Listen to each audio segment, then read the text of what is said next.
জাইমা ফের জিজ্ঞাসা করলো। একটা কথা বলবো? বলো। আপনি তো চাইলেই ইস্যুকে তুলে নিয়ে গিয়ে বিয়ে করতে পারতেন, তা না করে এসব করছেন কেন? তুলে নিয়ে আসলে আমার ঠিক পোষায় না। আমার প্রিন্সেসকে আমার মহলের রানীর বেশি আনবো। বাই দ্য ওয়ে, তুমি এত কথা বলার কে? ঢোক গিলল জাইমা, কল কেটে দিল ফারিস। ফোনটা হাতে নিয়ে বাইরের দিকে তাকালো জাইমা। সারা বাড়িময় ঝলমল করছে। বাগানের দিকটাতে আস্তে আস্তে মানুষ ভিড় বাড়ছে। দীর্ঘশ্বাস ফেলে চোখ বন্ধ করতেই সকালে সেই বিপদসংকুল মুহূর্তের কথা মনে পড়ে গেল তার। কি দমবন্ধকর মুহূর্ত ছিল সকালটা। হাই ভলিউমের গানের শব্দে জ্ঞান ফিরল জাইমার। চোখ পিটপিট করে আশেপাশটা দেখলো সে। সোফায় হাত পা বাঁধা অবস্থায় শুয়ে আছে সে। পুরো রুমটা সাদা রং করা।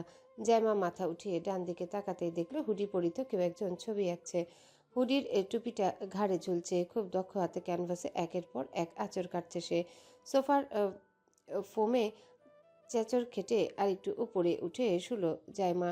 এবার ক্যানভাসের ছবিটা ঠিকভাবে দেখা যাচ্ছে। ঘোলা চোখে ক্যানভাসের ছবিটা দেখে কেঁপে উঠল সে।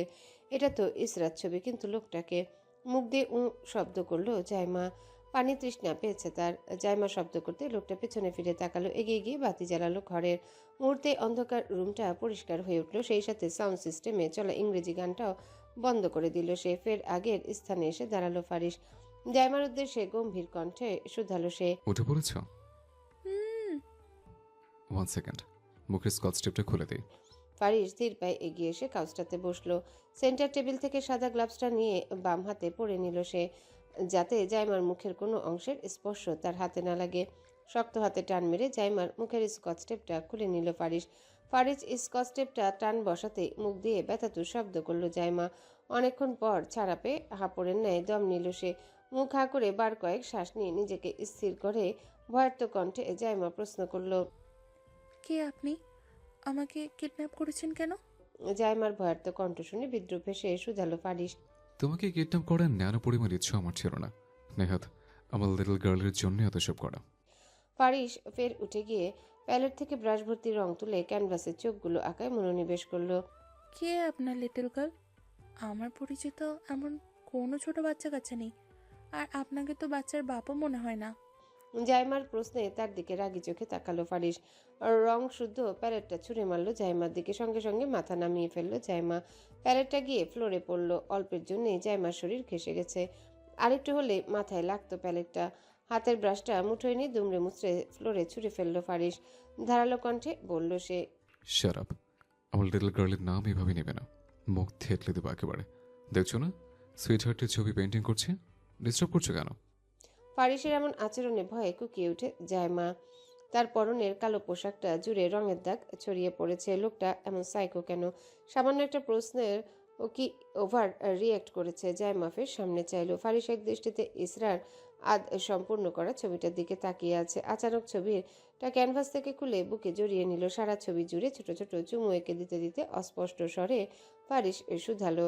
আমার লিটল গার্ল, সুইট হার্ট, তোমার নামটাও কেউ ব্যঙ্গাত্ম করে ডাকলে আমার রক্তে আগুন ধরেছে। তুমি তো জানো সুইট হার্ট, আমি তোমাকে কত ভালোবাসি। কথা শেষে ক্যানভাসের ছবিটা রেখে দিল ফারিস। নিজের মাথার চুলগুলো দু হাতে টেনে ধরে শান্ত হওয়ার চেষ্টা করলো। মিনিট পাঁচেক ফেরতেই ফারিস জাইমার সামনে এসে দাঁড়ালো। সেন্টার টেবিল থেকে ফল কাটা ছুরিটা নিয়ে জাইমার দিকে এগোতে জাইমা চোখ খিচে বন্ধ করে কাতর কণ্ঠে ফারিসের উদ্দেশ্যে বলল। আমাকে মারবেন না দয়া করে। আপনি যা বলবেন আমি তাই করব। বাঁকা হাসলো ফারিস। ইডিয়েট! এসব ছোটখাটো ভীতু মানুষকে ফারিস মারে না। এদের কোনো যোগ্যতা নেই তার পেন্টিং রুমে জায়গা পাওয়ার। জাইমার হাতের বাঁধনগুলো কেটে দিয়ে কাউচে বসলো ফারিস। সেন্টার টেবিলে কাচের অংশতাত্ত্বের সাথে ধার দিয়ে নিল ছুরিটা। Close your eyes. ফারিসের গম্ভীর কণ্ঠের হুমকি শুনে চোখ মেলে তাকালো জাইমা। পায়ের বাঁধনটা নিচে নিচে খুলে নাও। তোমাকে দেখতেও আমার বিরক্ত লাগছে। 5 অত দূরের কথা। তাহলে কিডন্যাপ করেছেন কেন? স্টপ। গ্লাসটা এগিয়ে দাও তো। বিনা বাক্য ব্যয়ে জাইমা গ্লাসটা এগিয়ে দিল ফারিসের দিকে। ফারিস গ্লাসটা সামনে নিয়ে ছুরিটা দিয়ে এক টান দিল নিজের বাম হাতের তালু পৃষ্ঠে। টপ টপ করে ফারিসের হাত বেয়ে রক্ত পড়তে শুরু করলো গ্লাসে। এমন দৃশ্য দেখে চোখ বুজে চিৎকার করে উঠল জাইমা। হাত পা কাঁপতে শুরু করলো তার। আহ, এটা কি করলেন? উত্তর দিল না ফারিস। উত্তর দেওয়ার প্রয়োজন বোধ হলো না তার। জাইমা তাকালো ফারিসের মুখভঙ্গির দিকে। লোকটা এখনো কি সুন্দর শান্তভাবে বসে আছে, ব্যথার ছিটে ফোটাও নেই তার চোখে মুখে। ফারিস উঠে গেল, কাউচ ছেড়ে ট্রলি ব্যাগটা চেন খুলে একটা ছোট শিশি বের করে তাতে অল্প পরিমাণ সাদা পাউডার নিয়ে আবারও জায়গা মতো এসে বসলো। গ্লাসের লাল তরলগুলো শিশিটাতে ঢেলে ভালোভাবে ঝাঁকিয়ে নিয়ে জাইমার সামনে বরাবর টেবিলে শিশিটা রেখে বলল, এই ব্লাডটা আমার সুইটহার্টকে পড়িয়ে দেবে, তাহলেই তোমার মুক্তি। মানে? খুব সহজ। আজ সন্ধ্যায় ইসরোর হাতে আলতানা কে যেন, ওটার বিকল্পে আমার ব্লাড পড়িয়ে দেবে। ওকে? কথা শেষে ছুরিটা গ্লাসের মধ্যে রেখে দিল ফারিস। ছুরিতে থাকা রক্তের ফোঁটাগুলো একে একে গড়িয়ে পড়ল সেন্টার টেবিলের কাছে। শিশিটা থেকে চোখ সরিয়ে ফারিস জাইমার দিকে ধারালো দৃষ্টি নিক্ষেপ করতে সে শুধালো, ওকে ওকে। That's good. রবিনের ডাকে ধ্যান ভাঙল জাইমার। আকাশ থেকে চোখ ফিরিয়ে পাশে তাকালো সে। রবিন ব্যস্ত গলায় বলল, ইস্যুকে স্টেজে নিয়ে গেছে সেই কখন, তুই এখন এখানে দাঁড়িয়ে আছিস যে? কি? ও হ্যাঁ, চল। কি ভাবছিলি জামি? আমি খেয়াল করেছি তুই সেই কখন থেকে অন্যমনস্ক হয়ে আছিস, বল আমাকে। ছলছল চোখে রবিনের দিকে তাকালো জাইমা। উচ্চতায় রবিনের বুক সমান লম্বা সে। হলুদ পাঞ্জাবি পরা ফর্সা মুখশ্রীর ছেলেটার দিকে বিস্ময় চোখে কিছুক্ষণ চাইল জাইমা, পরপর ঝাঁপিয়ে পড়ল রবিনের বুকে। জাইমা শুদ্ধ নিজের ভার ধরতে দুপা পিছিয়ে গেল রবিন। দেওয়াল ধরে নিজেকে সামলে নিল রবিন। রবিন বুঝতে পারল না সে স্বপ্ন দেখছে কিনা। জাইমা কি সত্যি তাকে জড়িয়ে ধরেছে? শিওর হতে রবিন ব্যতিব্যস্ত গলায় বলল, কি হয়েছে বল জামি। ভালো লাগছে না রবিন, দম বন্ধ হয়ে আসছে আমার।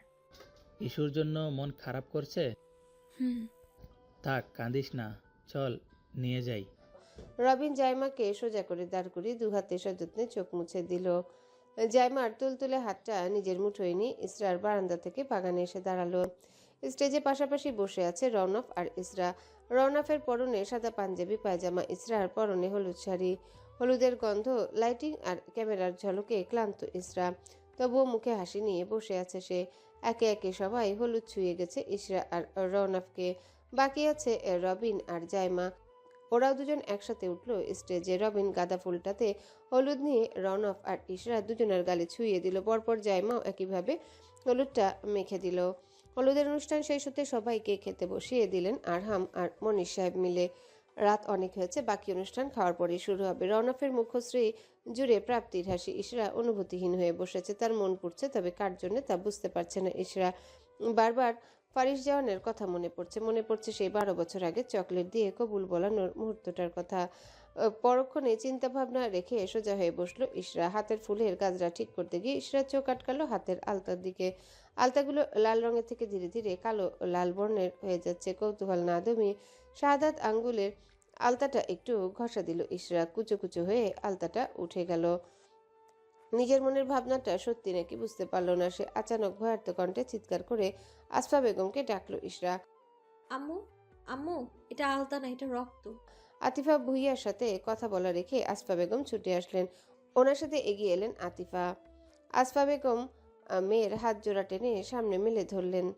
রৌনক সহ সবাই অবাক চোখে দেখলো সেই দৃশ্য। ইশরা আরেকটু ঘনিষ্ঠ হয়ে বসলো। রৌনক হাতটা ধরে নিজের চোখে পরখ করে শিওর হয়ে বলল সে, আসলেই তো, এটা তো রক্ত, কিন্তু আলতা তো আমি নিজে বেছে কিনেছিলাম। কি বলছিস রনা? হতে পারে হলুদের সংস্পর্শে এসে আলতা খয়েরি বর্ণ ধারণ করেছে। আরেকবার ভালো করে দেখ তুই। তুমি দেখো, আলতা এমন কুচো হয়ে উঠে আসবে। আমি কিছু জানি না। অস্পষ্ট স্বরে কথাগুলো বলে উদ্ভ্রান্তের স্টেজে ছেড়ে দৌড়ে নিজের ঘরে চলে গেল ইশরা। পেছনে রেখে গেল রৌনক, আতিফা আর আশফার অবাক মুখশ্রী। ইশরা উঠে যেতেই রৌনক তার পেছনে যেতে নিতে আতিফা ভুইয়া থামিয়ে দিলেন। ইশরা যাওয়ার পথে নির্নিমেষ দৃষ্টিতে চেয়ে শুধালেন, ওকে কিছুক্ষণ একা থাকতে দে রনক। এমন খুশির একটা দিনে এই ঘটনা কারোর জন্য স্বাভাবিক না। একটু স্থির হোক মেয়েটা, পরে আমি গিয়ে কথা বলবো। মায়ের কথায় আবারও স্টেজে বসে পড়ল রৌনক। সবার বদন জুড়ে চিন্তার রেশ। এমন বাজে অভিজ্ঞতার শিকার হতে হবে চারজনের মধ্যে কেউ ভাবেনি তারা।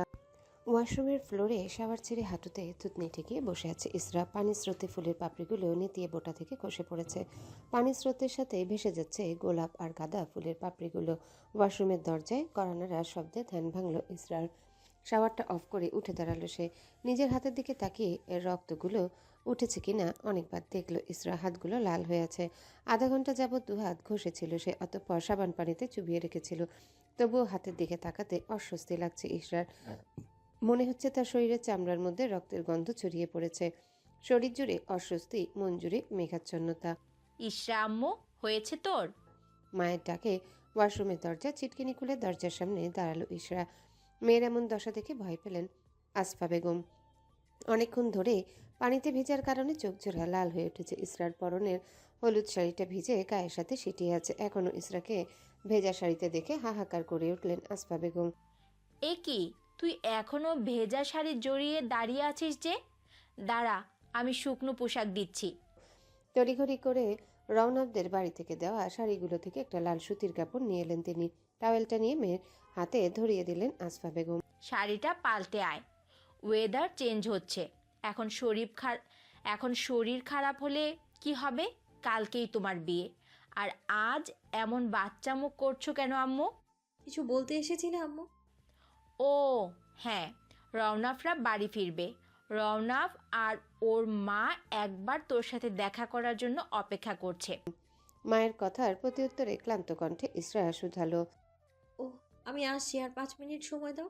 আচ্ছা। আসফা বেগম চলে গেলেন। ইসরা ভেজা শাড়িটা পাল্টে মাথায় টাওয়েল পেঁচিয়ে বিছানায় এসে বসলো। বিছানায় বসতেই তার চোখে পড়ল ওই দিন পড়ার টেবিলের উপর রাখা পার্সেলটার উপর।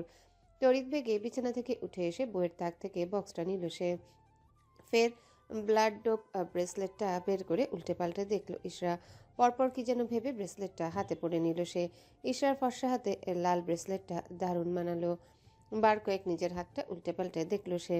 ফের চিঠি সমেত বক্সটা জায়গা মতো রেখে বিছানায় এসে বসলো ইসরা। আসবো ইসরা মা? রওনাফের মায়ের কণ্ঠে দরজার দিকে তাকালো ইসরা। রওনাফ, আতিফা আর আসফা বেগম দাঁড়িয়ে আছেন। সবার পেছনে দাঁড়িয়ে রওনাফ। লম্বা হওয়ার দরুন আসফার আতিফার পেছনে দাঁড়ানোর পরও রওনাফের মুখশ্রীখানা দিব্যি দেখা যাচ্ছে। হাসি হাসি মুখ করে দাঁড়িয়ে আছে ছেলেটা। পেছনে পড়ে থাকা কাপড়ের আঁচলটা পিঠে জড়িয়ে শুধালো ইসরা। আসুন আন্টি। ভেতরে আসতে আসতে আতিফা বললেন, তোমার সাথে দেখা করার জন্যই এত রাত অব্দি অপেক্ষা করা। এখন কেমন লাগছে তোমার মা? আতিফা ভুইয়া এসে ইসরার পাশে বিছানায় বসলেন। রওনাফ এসে সোফায় বসলো। ভালো আন্টি, আপনারা সবাই খেয়েছেন? হ্যাঁ মা, ওসব নিয়ে তোমার চিন্তা করতে হবে না। আর শোনো, আলতার বিষয়টা নিয়ে এত চিন্তা করো না তো। হতে পারে আলতাটা নষ্ট হয়ে গিয়েছিল। কাল তোমার আলতা পরার প্রয়োজন নেই। রওনাফের শীতল কণ্ঠের কথায় ওর দিকে চোখ তুলে তাকালো ইসরা। রওনাফের কথার সাথে তাল মিলিয়ে আসফা বেগম বললেন। রওনাফের কথা শেষ হতে আতিফা শুধালেন, আমি রীতা আর জাইমাকে মেহেদি পরিয়ে দিতে বলেছি। ওসব আলতা টালতার নামও আর নেওয়ার প্রয়োজন নেই এই বিয়েতে। মেহেদিগুলা ইসরা কসমেটিক্সের সাথেই আছে আন্টি, দেখে নিলেই পেয়ে যাবে। আতিফা দাঁড়িয়ে আসফার উদ্দেশ্যে বললেন। আপা শুনুন, আমার সাথে একটু বাহিরে আসুন। আসফার কিছু বলার আগে আতিফা ভুইয়া ওনার হাত ধরে টেনে বাহিরে বারান্দায় নিয়ে এলেন। ইসরা রুমের বাইরে এসে গদগদ কণ্ঠে আতিফা বললেন, ওরা একটু একা কথা বলুক। আমার ছেলেটা ইসরা মাকে ভারী পছন্দ হয়েছে আপা। মাকে বেরিয়ে যেতে দেখে সোজা হয়ে বসলো রওনাফ। আশেপাশে দেখতে দেখতে তার দৃষ্টি এসে স্থির হলো ইসরার পানে। মুগ্ধ চোখে তাকালো লাল সুতি কাপড় পরা মেয়েটার দিকে, তার হবু বউ। কালকের পর থেকে মেয়েটার নামের পাশে তার নাম বসবে, মিসেস রওনাফ ভুইয়া। ভুইয়া পরিবারের একমাত্র বউ। মেঝের দিকে তাকিয়ে থেকে ইসরা বুঝতে পারলো রওনাফ তাকে দেখছে। খানিক অপ্রস্তুত হলো সে। আমার মেহেদি পড়তে ভালো লাগে না রওনাফ। শুকোনোর জন্য অনেকক্ষণ ওয়েট করতে হয়। আমার জন্য একটু পরবেন। সামান্য দু হাতের তালুর ওপর পিষ্টে পড়লেই হবে, এর বেশি পড়তে হবে না। আচ্ছা। ইসরার সম্মতি পেয়ে গাঢ় হলো রওনাফের ওষ্ঠের হাসি। সোফা ছেড়ে দাঁড়িয়ে পাঞ্জাবিটা ঠিক করে ঘর থেকে বেরোতে নিয়েও থামলো সে। ইসরার দিকে তাকিয়ে কণ্ঠে দরদ মিশিয়ে শুধালো রওনাফ। সাবধানে থাকবেন, আগামীকাল মধ্য এসে আপনাকে সারা জীবনের জন্য আপন করে নিব। ততক্ষণ পর্যন্ত নিজের খেয়াল রাখবেন প্রিয় বেগম। আর দাঁড়ালো না রওনাফ। মিষ্টি হেসে বেরিয়ে গেল সে। আজ রাতে আর তার ঘুম হবে না। সারাটা রাত ইসরাকে ভেবেই কেটে যাবে। ইসরা রুম থেকে বেরিয়ে মায়ের কাছে এসে তারা দিয়ে রওনাফ শুধালো, আমাদের কথা হয়েছে দুই আম্মু। হয়েছে আব্বা, চল। আসফা বেগমের পাশ এসে দাঁড়ালো রওনাফ। ডান হাতটা বাড়িয়ে আলতো করে জড়িয়ে ধরল তাকে। পরপর নম্র কণ্ঠে শুধালো। আসছি আম্মু। খুশিতে ছলছল করে উঠল আসপা বেগমের দু চোখ। হাত বাড়িয়ে মুছে দিলেন রওনাফের মাথা। বেঁচে থাকো বাবা, আমার মেয়েকে নিয়ে সারা জীবন সুখী হও। অবশ্যই আম্মু। আতিফা ভুইয়া আর রওনাফ বেরিয়ে পড়ল। আরহাম শিকদার আর মনির সাহেব ওনাদের বাইরে গাড়ি পর্যন্ত এগিয়ে দিয়ে এলেন। রাত 2:30 বাজে। হলুদের অনুষ্ঠানের ঝামেলা শেষ করে আধা ঘন্টা আগে শিকদার ভিলার সবাই শুয়ে পড়েছে, কেবল আরহাম শিকদার আর মনির সাহেব বাদে। ওনারা বাবুর্চিদের রান্নার তদারকি করছেন, কিছুর প্রয়োজন হলে ঘর থেকে এনে দিচ্ছেন। অন্ধকারের মাঝে শিকদার ভিলার বাইরে একটা কালো গাড়ি দাঁড়িয়ে আছে। গাড়িটা রাত 10টার দিকে এসে থেমেছিল। তারপর থেকে এক জায়গাতেই দাঁড়িয়ে আছে। গাড়িটার মালিক আর কেউ না, শিকদার ভিলার একমাত্র উত্তরাধিকারী ফারিস জওয়ান শিকদার। রাত বাড়তে গাড়ির দরজা খুলে বেরোলো ফারিস। কালো হুডির টুপিটা মাথায় চাপিয়ে মুখে কালো রুমাল পেঁচিয়ে নিল। চারিপাশে নির্জনতায় ছেয়ে আছে। বাড়ির মূল ফটকে গার্ডরা পাহারা দিচ্ছে। নিঃশব্দ পায়ে বাড়ির পেছনের দিকে এসে থামলো ফারিস। ফোনের ফ্ল্যাশটা অন করে ফোনটা বুক পকেটে নিয়ে আম গাছটায় উঠে পড়ল সে। আম গাছ থেকে পা বাড়িয়ে দেয়ালে উঠল ফারিস। অতঃপর লাফ দিল বাগানের নরম ঘাসের উপর। ইসরার রুমের বারান্দার সাথে লাগোয়া বড় কদম গাছটার ডাল বেয়ে উঠে লাফিয়ে বারান্দায় নামলো ফারিস। গভীর ঘুমে তলিয়ে আছে ইসরা আর জাইমা। আলতো হাতে বারান্দার দরজাটা খুলে রুমে ঢুকে পড়ল ফারিস জওয়ান। রুম জুড়ে পিনপতন নীরবতা। হালকা সবুজ আলোর ডিম লাইটটা জ্বলছে। সারা ঘর জুড়ে কাঁচা ফুল আর মেহেদির সুবাস ভাসছে। ফারিস কোনো দিকে না তাকিয়ে বিছানার দিকে তাকালো। ইসরা আর জাইমা ঘুমিয়ে আছে।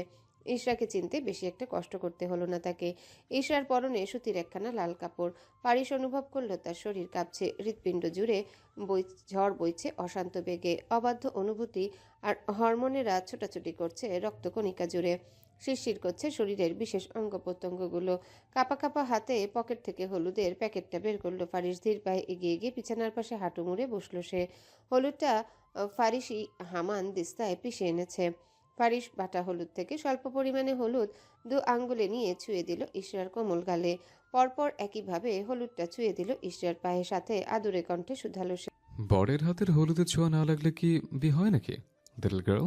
সন্ধ্যা থেকে কতগুলো আবর্জনা তোমাকে হলুদ মাখিয়ে গেছে, আমার একদম পছন্দ হয়নি, তাই তোমাকে হলুদ ছোঁয়া দিয়ে এলাম। উঠে এসে ইশরার শিওরে বসলো সে। তার লিটল গার্ল, দীর্ঘ 12 বছর, এক যুগ, সত্যি এক যুগ। তার লিটল প্রিন্সেসকে সে এক যুগ ধরে দেখেনি, ছয়নি, গায়ের গন্ধ নেয়নি, কথা বলেনি, কাছে ডাকেনি। ইশরার কাপড়ের আঁচলটা তার উদর থেকে সরিয়ে উদ্ভ্রান্তের ন্যায় ইশরার উদরে মুখ ডুবালো ফারিস জওয়ান। সেকেন্ড ফেরতেই মুখ উঠিয়ে নিল সে। নিচু স্বরে বলল, ফারিস। কাঁচা হলুদের স্মেল নেই, বউ ফিরে আসছে না। দাঁড়ো, পেটে একটু হলুদ মাখিয়ে দিই সুইটহার্ট। রাগ করবে তুমি? ঘুমন্ত ইশরা উত্তর দিল না। ঘুমন্ত মানুষ আবার উত্তর দিতে পারে নাকি? ফারিস নিজেই বলল, রাগ করবে না তাই না সুইটহার্ট? কেন রাগ করবে শুনে? আমি তো তোমার বর হই, 3 কবুল বলা বর। বরের ছোঁয়া থেকেও রাগ করে নাকি? বর তো ভালোবেসেছে, তাই না সুইটহার্ট? ফারিস নিজেই ভর্তি করে হলুদ নিয়ে মেখে দিল ইশরার মেধহীন উদরে। ইশরার কোমল হাতটা নিজের মুঠোয় নিয়ে হলুদের প্যাকেট থেকে হলুদ নিয়ে নিজের গালে মাখলো ফারিস। ফের সে মুখ ডুবালো ইশরার উদরে। ঘোর লাগা কণ্ঠে বলতে লাগলো ফারিস। পরমাবেশে নাক টেনে ইশরার শরীরে সুবাস নিজের ভিতরে টেনে নিল ফারিস। এবার ঠিক আছে, বর বউ দুজনের শরীরে হলুদ ছোঁয়া লেগেছে। আমার ছোঁয়ার হলুদ লেগেছে আমার লিটল গার্লের শরীরে। তুমি আমার, কেবলই আমার ইসরা। 12 বছরে কেউ কেড়ে নিতে পারেনি, বাকি 40 বছরও পারবে না। It's my promise babe. জীবন দিয়ে আগলে রাখবো সুইটহার্ট। ভালোবাসি তোমাকে, দ্যাটস মাই গার্ল। না না, শুধু ফারিস জওয়ান না, প্রেমিক ফারিস জওয়ান, ইশরার পাগল বর। ফারিস বসা থেকে উঠতে নিতেই তার হাত ঘড়ির সাথে ইশরার হাতের কিছু একটা বেঁধে গেল। ফোনটা নিয়ে সাইড বাটন প্রেস করে নিজের ঘড়ির উপর আলো ফেললো সে। মুহূর্তে চকচক করে উঠল ফারিসের চোখ। মুখ জুড়ে দেখা দিল হাসির রেশ। তার লিটল গার্ল তাল দেওয়া ব্রেসলেটটা পড়েছে। ফ্ল্যাশটা অন করে ইশরার ব্রেসলেটের হুক থেকে নিজের ঘড়িটা খুলে ইশরার হাতটা টেনে নিল নিজের কাছে। লাল খয়েরি রঙের ঠোঁট জোড়া বাড়িয়ে ছোট ছোট চুমুতে ভরিয়ে দিল ইশরার কবজিখানা। পরপর কঠিন হৃদয়ের অধিকারী ফারিস জওয়ান দরদ মাখা কণ্ঠে বলল, sweetheart, sweetheart, are you wearing the bracelet? Really wear? Who says? If the eyes are hidden, people are hidden from the mind. এটা আমার রক্তের ফোঁটাগুলো তোমার কবজি জুড়ে বাঁধা, আর তুমি পুরোটাই আমার হৃদয় জুড়ে গাঁথা। থামলো ফারিস। ফের শব্দ করে হেসে দৃঢ় কণ্ঠে শুধালো সে, দূরে থেকে আমার জন্য এত ভালোবাসে তোমার মনে? কাছে থাকলে তোমার মা কি করে আমার থেকে আলাদা করবে তোমাকে সুইটহার্ট? উপস, আমার জাদুবিদ্যা। ঘড়ির কাঁটায় শব্দ করে 3টা বাজতে ধ্যান ভাঙল ফারিসের। সোজা হয়ে বসলো সে। পকেট থেকে একটা টিস্যুর প্যাকেট বের করে ইশরার শরীরের মেখে দেওয়া হলুদগুলো মুছে নিল সে। ভালোভাবে হলুদগুলো মুছে উঠে দাঁড়ালো ফারিস। কালো রুমালটা বেড থেকে তুলে মুখে বেঁধে নিল সে। অবশেষে বারান্দার দরজাটার দিকে এগুতে নিয়েও থেমে গেল ফারিস জওয়ান। ঘাড় বাঁকিয়ে তাকালো সোফার দিকে। রওনকের কেনা বিয়ের বেনারসিটা বক্সটা সোফার উপর রাখা। তাচ্ছিল্যের হাসি ফুটে উঠল ফারিসের অধল যুগল জুড়ে। কিছু মনে পড়ার ভঙ্গিমায় এগিয়ে গেল ড্রেসিং টেবিলের দিকে। আলতার শিশিটা তুলে নিল নিজের হাতে। বেনারসির বক্সটা খুলে শিশির মুখ খুলে শিশির সম্পূর্ণ রক্তটা ঢেলে দিল শাড়িতে। নিজের কাজ শেষ হতে শেষবার ইশরার দিকে তাকিয়ে বিড়বিড় করে বলল ফারিস, মিসেস আরহাম শিকদার, 12 বছর আগে আপনি আমার বৈধ ওয়াইফকে কেড়ে নিয়েছিলেন আমার থেকে।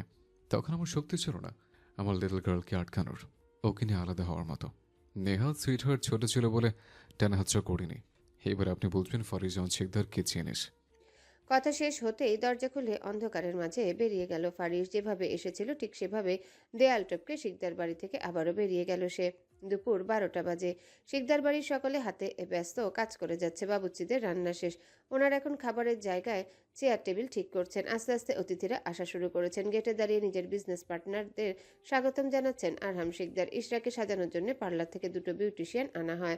মেয়ে দুটো 10টার দিকে এসে হাজির হয়েছিল। আসপা বেগম সবটা রেখে ওদের আগে ইশরার সাজানো জিনিসগুলো বের করে দিয়েছিল। সব বুঝিয়ে দিয়ে তারপর আবার নিচে এসে কাজে হাত লাগিয়েছিলেন। হঠাৎ হন্তদন্ত পায়ে সিঁড়ি বেয়ে নেমে এলো রীতা। নিচতলায় এসে ছুটে গেল কিচেনে অবস্থান করা আসফা বেগমের কাছে। বড় জগে করে আসফা মেহমানদের জন্য শরবত বানাচ্ছেন। তার পাশে আলেয়া নাস্তার প্লেটে বিভিন্ন পদের মিষ্টি সাজাচ্ছেন। ছেলেপক্ষ এলে মিষ্টি আর শরবত দেওয়া হবে, তারপর খেতে বসাবেন। মা আর মামুনির দিকে একবার তাকিয়ে রীতা আতঙ্কিত কণ্ঠে শুধালো, মামুনি, ইশরা আপুর শাড়িটা দেখে যাও তুমি। মেয়ের কথা বুঝতে না পেরে আলেয়া ফের জিজ্ঞাসা করলেন। শাড়িটার আঁচলের অংশ জুড়ে কেমন যেন হয়ে গেছে। হাতের চামচটা জগের মধ্যে রেখে রীতার সাথে ইসরার রুমে চলে এলেন আসফা বেগম। পার্লারের মেয়ে দুটো শাড়ি হাতে নিয়ে কি যেন বলছে। দুজনার কপাল জুড়ে চিন্তার ভাঁজ। ইসরা দু কাপড়ের উপর অ্যাপ্রনটা পরে আয়নার সামনে বসে আছে। তার মুখের সাজ আর চুল বাঁধা শেষ। বাকি আছে শাড়ি আর গহনাগুলো পরানো। ইশরার মুখ জুড়ে অদ্ভুত বিষণ্ণতা লক্ষ্য করলেন আসফা। মেয়েটা এক রাতেই কেমন ফ্যাকাশে হয়ে গেছে। উদাসীন চোখে বাইরের দিকে তাকিয়ে আছে ইশরা। ভাবনা রেখে মেয়ে দুটোর কাছে এসে শাড়িটা নিজের হাতে নিলেন আসফা। বিজ্ঞ চোখে চেয়ে বোঝার চেষ্টা করলেন আসলে কি হয়েছে শাড়িটাতে। আন্টি, শাড়িটা তো নষ্ট হয়ে গিয়েছে, তাহলে এখন ব্রাইডকে কি পরাবো? একটা মেয়ে প্রশ্ন করলো আসফা বেগমকে। শাড়ি থেকে চোখ তুলে মেয়েটার দিকে তাকালেন আসফা। দাঁড়াও মা, আমি আসছি। ধীর কণ্ঠে উত্তর দিয়ে শাড়িটা সমেত ইসরার রুম থেকে বেরিয়ে গেলেন আসফা বেগম। যাওয়ার আগে জাইমাকে বলে গেলেন আরহাম শিকদারকে ঘরে ডেকে দিতে। মাথা নাড়িয়ে জাইমা আরহাম শিকদারকে ডাকতে নিচে চলে গেল। তড়িঘড়ি করে ঘরমাক্ত পাঞ্জাবি পরিহিত আরহাম শিকদার রুমে এলেন। শঙ্কিত কণ্ঠে জিজ্ঞাসা করলেন তিনি, কি হলো আশফা, ডাকলে কেন? নিচে এত কাগজ পড়ে আছে। বিছানায় বসো তুমি, আমি আসছি। ব্যস্ত হাতে আলমারির একের পর এক শাড়ি উল্টো পাল্টা করে কিছু খুঁজছেন আসফা। এবার কিছুটা বিরক্ত হলেন আরহাম শিকদার। কি খুঁজছো বলবে আমাকে? কাঙ্ক্ষিত জিনিসটা পেয়ে আলমারি বন্ধ করে আরহামের সামনে এসে দাঁড়ালেন আসফা। আরহাম অবাক চোখে চাইল আসফা বেগমের হাতে শাড়িটার দিকে। পরপর থমথমে কণ্ঠ তিনি বললেন, ফারহার বিয়ের শাড়ি বের করলে কেন? ঢোক গিললেন আসফা। এটা ফারিসের মায়ের বিয়ের শাড়ি। এত বছর ধরে যত্ন সহকারে আরহাম শিকদার শাড়িটা আগলে রেখেছিলেন। কখনো আসফা বেগমকে ধরতে পর্যন্ত দেননি। এমনকি মাঝে মধ্যে আরহাম শিকদার শাড়িটা বের করে রোদে শুকাতেও দেন। শাড়িটার প্রতি যত্ন দেখে মাঝে মাঝে মন খারাপ হয় আসফার। চোখ জুড়ে দেখা দেয় একরাশ অভিমান, কিন্তু মুখ ফুটে কিছুই বলতে পারেন না তিনি। চোখের পানি গালে গড়ানোর আগে তা আঁচলে মুছে দিতেন আসফা। ঘরের নিস্তব্ধতা দেখে ভেজা গলায় আসফা বেগম বললেন, আপার এই শাড়িটা আজকের জন্য ইশরাকে পরতে দেই। ফের থমথমে কণ্ঠে আরহাম শুধালেন, রওনাফদের বাড়ি থেকে শাড়ি পাঠায়নি? পাঠিয়েছে কিন্তু কি? কিন্তু শাড়িটা কিভাবে যেন নষ্ট হয়ে গেছে, পরার অবস্থাতে নেই। বড় বড় পায়ে রুম থেকে বেরিয়ে গেলেন আরহাম শিকদার। দীর্ঘশ্বাস ছেড়ে শাড়িটা কোলে নিয়ে বিছানায় বসলেন আসফা। মরা মানুষের জন্য আরহামের বুকে এত প্রেম, অথচ জলজ্যান্ত তিনি সামনে হেঁটে চলে বেড়ান। তার জন্য একটু মায়া হয় না আরহাম শিকদারের। এই দুঃখ কোথায় রাখবেন আসফা বেগম? জোহরের আজান পড়ছে চারিদিকে। বাড়ির পুরুষেরা মসজিদের উদ্দেশ্যে বেরিয়ে পড়েছে। নামাজ পড়ে রওনাফরা রওনা দিবে। তাই বাকি কাজ রেখে আগে সবাই নামাজে গিয়েছে। মাথার অর্ধেক অবধি ঘোমটা টেনে বউ সাজে নিজের ঘরের মধ্যে বসে আছে ইশরা। রুমটাতে এখন তেমন মানুষ নেই। জাইমা আর রীতা ছাড়া দুজনেই ড্রেসিং টেবিলের আয়নার সামনে দাঁড়িয়ে সাজতে ব্যস্ত। জাইমার সাজ শেষের পথে, সে এখন রীতার চুলে গোলাপ ফুলগুলো গুজে দিচ্ছে। সেদিক থেকে চোখ ফিরিয়ে নিজের হাতের উপর দৃষ্টি নিবেশ করলো ইসরা। দু হাতের কবজি পর্যন্ত লাল টকটকে মেহেদি জলজল করছে। মেহেদির লাল রংটা বড্ড বাজে লাগলো ইশরার। কোলের পার্সটা বিছানায় রেখে রুমের সাথে লাগোয়া বারান্দায় গিয়ে দাঁড়ালো ইশরা। নীল আকাশে পেঁজা তুলার মতো মেঘ ভেসে বেড়াচ্ছে। শীতের দুপুর হাওয়াতে আকাশ একদম পরিষ্কার। দীর্ঘক্ষণ আকাশের দিকে তাকিয়ে বাড়ির সামনে রাস্তায় চোখ রাখলো ইশরা। একেবারে নতুন একটা কালো গাড়ি দাঁড়িয়ে আছে। গাড়ির কালো গ্লাসগুলো উপরে তোলা, তাই ভেতরে সবকিছুই অস্পষ্ট। গভীর চোখে গাড়িটার দিকে তাকালো ইশরা। এই গাড়িটা আগে কখনো এখানে দেখেনি সে। ওখানে কি করছিস শিশু? জাইমার ডাকে পেছনে ফিরে তাকালো ইশরা। ইশরার এমন তাকানোতে ভীত সন্ত্রস্ত হয়ে এগিয়ে গেল জাইমা। কি হয়েছে ইস্যু? এমনভাবে তাকিয়েছিস কেন? আমার ভালো লাগছে না জাইমা। মনের ভেতর এক অদ্ভুত অস্বস্তি জেঁকে বসেছে। ইশরার কথায় ঢোক গিলল জাইমা। সে নিরুপায়, সব জেনেও ইশরাকে কিছু বলতে পারছে না। তবে জাইমা বেশ ভালো করে বুঝতে পারছে যে আজ বিয়ের সময় বিশাল এক গন্ডগোল হবে। এই বিয়েটাও হবে না, সবকিছু উল্টাপাল্টা করে দিবে ফারিস জাওয়ান। নিজের মনের কথা চেপে জাইমা শুধালো। কারোর জন্য কষ্ট হচ্ছে তোর ইস্যু? জাইমার প্রশ্নে কিঞ্চিত অবাক হলো ইশরা। ভ্রু কুচকে ইশরা বলল, তুই কিভাবে জানলি? কি? আমার কারো কথা মনে পড়ছে? জানি না, হঠাৎ কেন যেন মনে হলো। তবে কি আমার কথা সত্যি? হ্যাঁ। ইশরার কথায় আরেকটু সাহস পেল জাইমা। ইশরার আরেকটু পাশাপাশি গিয়ে দাঁড়ালো সে। চোখ বড় বড় করে উৎসুক কণ্ঠে জাইমা প্রশ্ন করল, কে সে? তাহলে তুই এই বিয়ে কেন করছিস? যার জন্য আমার মন খারাপ, সে আমার অস্বস্তির কথাও জানে না জাইমা, আর এক জীবনে জানবেও না। কোন মুখে তাহলে বিয়ে ভাঙার কথা বলবো? জাইমা কণ্ঠ খাদে নামিয়ে বলল, ওনার জন্য রীতিমতো যুদ্ধ বাঁধিয়ে দিচ্ছে সে। আর উনি বলছে সে নাকি তার অস্তিত্বের খোঁজও জানে না। একজন মরে শোকে আর একজন চড়ে রোলস রয়েছে। বাহরে ভালোবাসা। জাইমার বিড়বিড় করে বলা কথাগুলোর কিছুই বুঝলো না ইশরা। আলতোভাবে জাইমার হাতে ঝাঁকি দিয়ে শুধালো সে, কি বিড়বিড় করছিস জাইমা? তোর কথা শুনে কষ্ট পেলাম। তা ছেলেটাকে? এই জিজুরা এলো বলে বারান্দা থেকে জলদি আমার বোনকে নিয়ে ঘরে আয় জামি। পেছন থেকে রবিনের গলা পেয়ে বাকি কথা শেষ করতে পারলো না ইশরা। দুজনে ফিরে তাকালো রবিনের দিকে। জাইমা প্রশ্ন করলো রবিনকে। ওরা এসে পড়েছে। হুম। স্টেজে পাশাপাশি বসে আছে রওনাফ আর ইশরা। সামনেই কাজী সাহেব বসে আছেন। মোটা নীল কাগজটাতে বর্ডার কনে নাম লিখছেন উনি। সবশেষে কাবিন লেখার জায়গায় এসে থামলো কাজী সাহেবের কলম।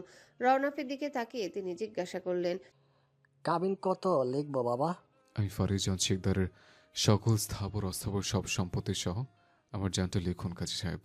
সবার পেছন থেকে উচ্চস্বরে গম্ভীর কণ্ঠে বলা কারো কথাগুলো কানে পৌঁছাতেই চমকে উঠল উপস্থিত সকলে।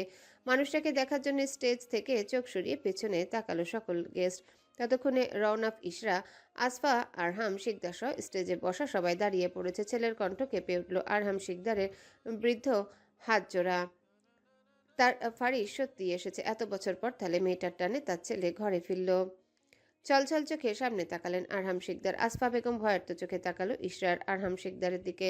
এগিয়ে এসে মেয়ের হাত খানা খপ করে মুঠোয় পুড়ে নিল আসফা। Side please. ফারিসের কথায় গেস্টরা সরে দাঁড়িয়ে ফারিসকে সামনে আসতে দিল। বড় বড় কদমে রাজকীয় ভঙ্গিমায় লাল কার্পেট মারিয়ে স্টেজে উঠে এলো ফারিস। ফারিসের প্রতিটা কদম অবাক চোখে পরখ করলো ইশরা। পরপর তার মনে বেজে উঠল এক কলি গান।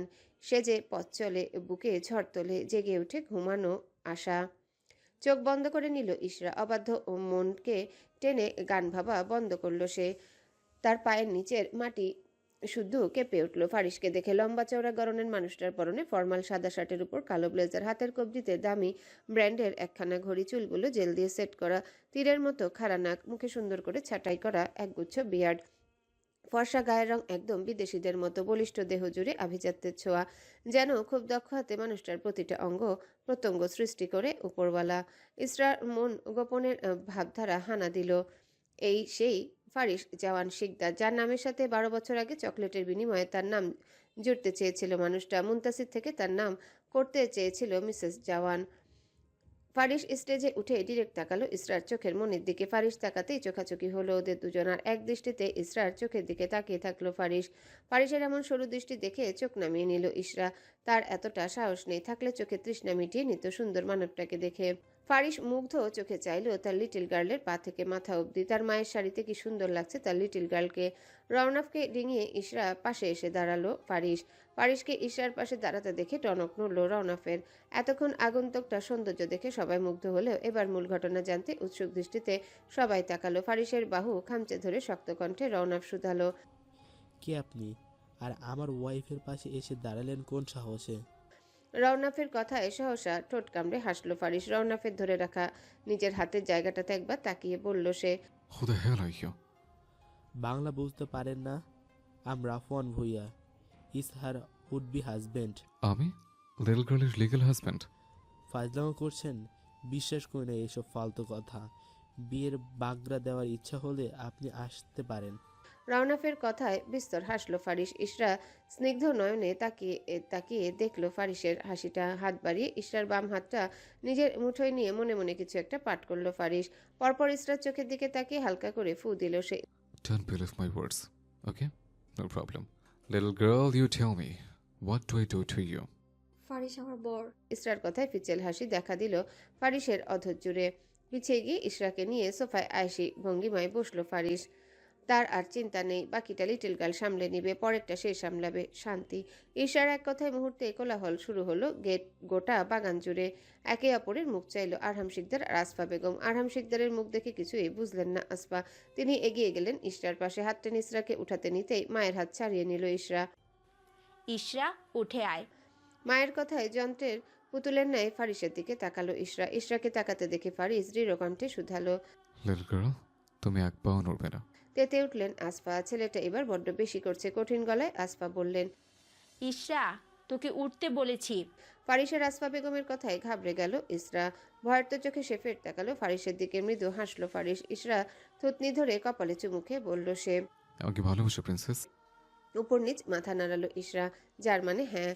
তৃপ্তির হাসি হাসলো ফারিস। 12 বছর কষ্ট পেয়েছে মেয়েটার জন্যে, এবার আর কেউ তাদের আলাদা করতে পারবে না। সেই হিসেব করে আটঘাট ভেদেই ময়দানে নেমেছে ফারিস জওয়ান। ইসরার হাত জোড়া মুঠোয় পুড়ে নেশাক্ত চোখে তাকালো ফারিস। বাম চোখে টিপুনি কেটে সে বলল, মুখে বলো সুইটহার্ট, কেউ কিচ্ছু বলবে না তোমার প্রিন্সেস, আমি আছি। বাসি। বিয়ে করবে? হ্যাঁ। আমেরিকা যাবে আমার সাথে? যাব। ইশরার কথা শুনে বুকে ব্যথা লাগলো রওনাফের।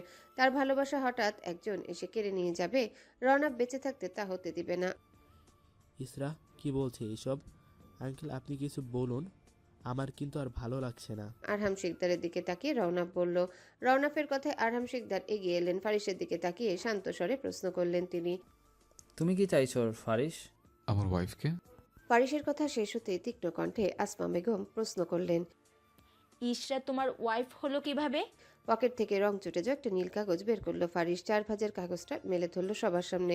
Marriage registry paper, both of us have signature, although I am not obliged to show you proof, just showing up in honor of my little girl. Raunaf কাগজটা এক প্রকার কেড়ে নিল ফারিসের হাত থেকে। চোয়াল শব্দ করে কাগজটাতে চোখ বুলালো রওনাফ।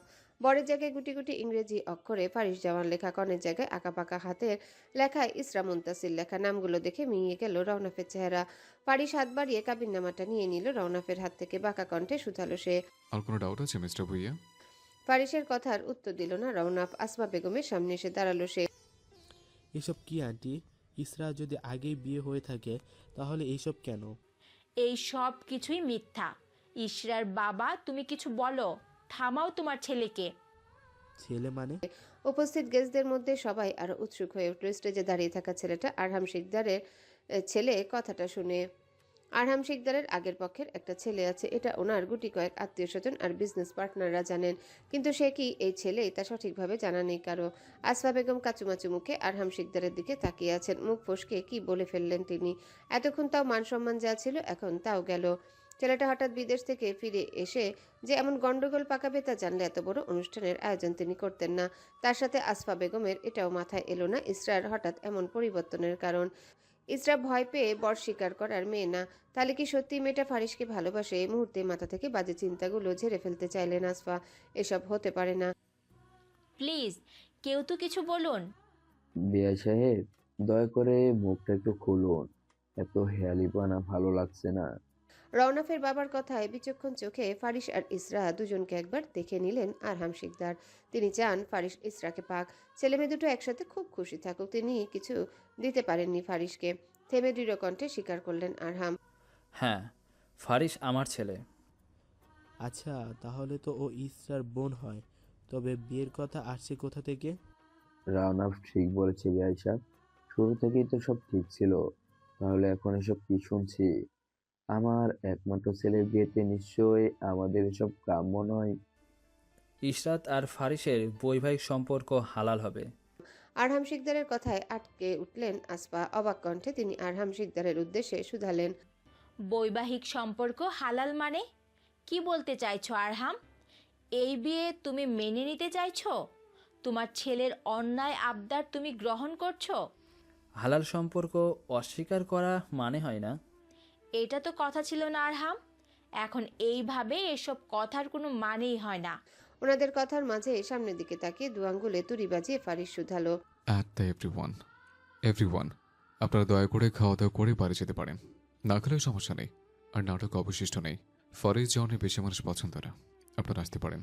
ফারিসের গম্ভীর কণ্ঠে বলা কথাগুলোই অপমান বোধ করলেন গেস্টরা। একে একে সবাই চলে যেতে শুরু করলো। হতাশ হয়ে আরহাম শিকদার গেস্ট সোফায় বসে পড়লেন। ওনার আর কিছুই বলার নেই। গেস্টরা বেরোতেই সোজা হয়ে বসলো ফারিস। শরীর থেকে কালো ব্লেজারটা খুলে নিল সে। সাদা শার্টের স্লিপগুলো ভাঁজ করে নিল কোনোই অবধি। শার্টের উপরের দিকের বোতাম দুটো খুলে চুলগুলো ঠিক করে নিল সে। ঘাড় বাঁকিয়ে পাশে বসা ইসরার দিকে সরু চোখে পরক করলো ফারিস। মাথায় লাল ওড়নাটা খুলে ফারহানা শিকদারের শাড়ির আঁচলটা নিয়ে ইশরার মাথার উপর ঘোমটা টেনে দিল। ফারিসের প্রতিটা কাজ শান্ত চোখে চাইল ইশরা। টু শব্দটি করল না সে। এই পেজটা বাদ দেন কাজী সাহেব, নতুন করে লিখুন সবটা, আমি বলছি।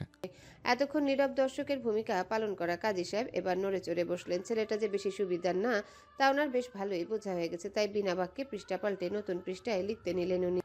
আপনি পৃষ্ঠা পাল্টাবেন না কাজী সাহেব, ইসরা আমার সাথেই বিয়ে হবে। কিভাবে শুনি?